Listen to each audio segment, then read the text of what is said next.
हामीले गरौँ होइन 26 गते हामीले र विशेष एउटा मुक्ति भन्न चाहन्छु भने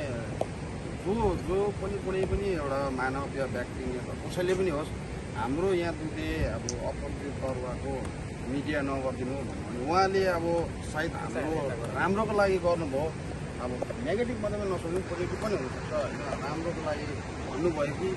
नराम्रोको लागि भन्नुभयो उहाँमाथि नै डिपेन्ड छ होइन कसले भन्नुभयो त्यो मान्छेलाई चाहिँ हामी अब नाना पनि हुन्छ उहाँलाई चिन्न चाहन्छौँ हामी एउटा होइन त्यसो चाहिँ नगर्नुपर्छ हामी एउटा पीडित छौँ नि त यो अवस्थामा त सबैजना आएर हामीलाई हारबर गर्ने समयमा जहाँ पनि कुनै एउटा सम्बन्धित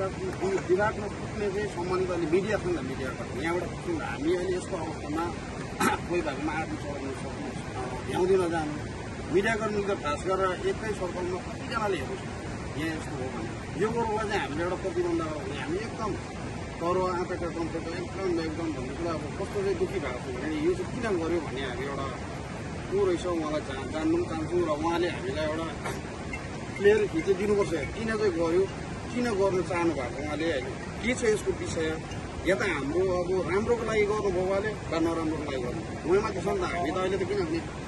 नेगेटिभै सोच्नु न उहाँले मिडियामा नदिनु भने हामीले हुनसक्छ उसले पोजिटिभ सोचेको पनि हुन्छ त्यसमा हाम्रो पनि अब कतिवटा त्यस्तो नेगेटिभ सोचेको हुन्छ यो भनेर चाहिँ उहाँले विशेष हाम्रो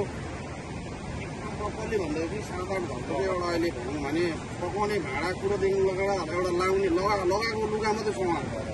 अनि अब भाँडा के छैन अहिले गाउँघरमा छ आजकल पाइरहेको उहाँहरूले होइन उहाँहरूलाई पनि एउटा सम्बन्धित विभागले के हुन्छ कस्तो हुन्छ उनीहरूलाई हेल्प गरोस् भन्ने हामीले चाहन्छौँ र अनि कतिलाई अहिले मैले स्वयं मैले नै प्रश्न राखेको छु उहाँले अहिलेसम्म चाहिँ उहाँहरूलाई कुनै रिलिफ क्याम्प अथवा कुनै सम्बन्धित रिलिफ क्याम्प भन्दाखेरि एउटा के पाएको छ भने अब पञ्चायतबाट एउटा तारपली पाएको छ सबले एकैबाट स्वयं मैले नै ल्याएर एउटा उनीहरूलाई वितरण गरेको छु अनि अरू चाहिँ अब केही पाएको छैन भनौँ न अब आज मैले बस्नको निम्ति अन्य ठाउँहरूमा त हामीले देख्यौँ सम्बन्धित निकायहरूले धेरैजनाले यो ठाउँमा बस्नु उहाँहरूलाई खानापिनाको सबै खानापिनाको व्यवस्था चाहिँ किनभने कम्युनिटी हलमा गरेको छैन भन्नु हुँदैन त्यो रिलिफ क्याम्प कम्युनिटी हलमा गरेको छ तर हामीलाई यहाँबाट जान टाढो पऱ्यो नि त यहाँबाट धेरै टाढो पऱ्यो एकदम डिस्टेन्स बहुत टाढो छ नि त कम्युनिटी हलमा यतै रमभेडातिरै कतै गर्दै भयो एउटा चौक छ त्यहाँ हाम्रो रमभेडा स्कुलको त्यहाँ गर्दै भयो भने राम्रो हुन्छ यहाँ चाहिँ भएको छैन कम्युनिटी हल यहाँबाट कति छ अब जस्तो यहाँबाट दुधे नै 5 किलोमिटर छ भने कम्युनिटी हल त त्यहाँबाट 6 किलोमिटर 5 किलो 6 किलोमिटर टाढो पर्छ जानु आउनु नानी पाल्नु पर्छ आफ्नो पनि त अलिकति रहेको के चाहनुहुन्छ तपाईँहरू के चाहनुहुन्छ अब तपाईँहरूको के छ हाम्रो माग त के छ यहाँ हाम्रो राम्रोसँगले बाँध पाइदियोस् होइन र जति पनि अब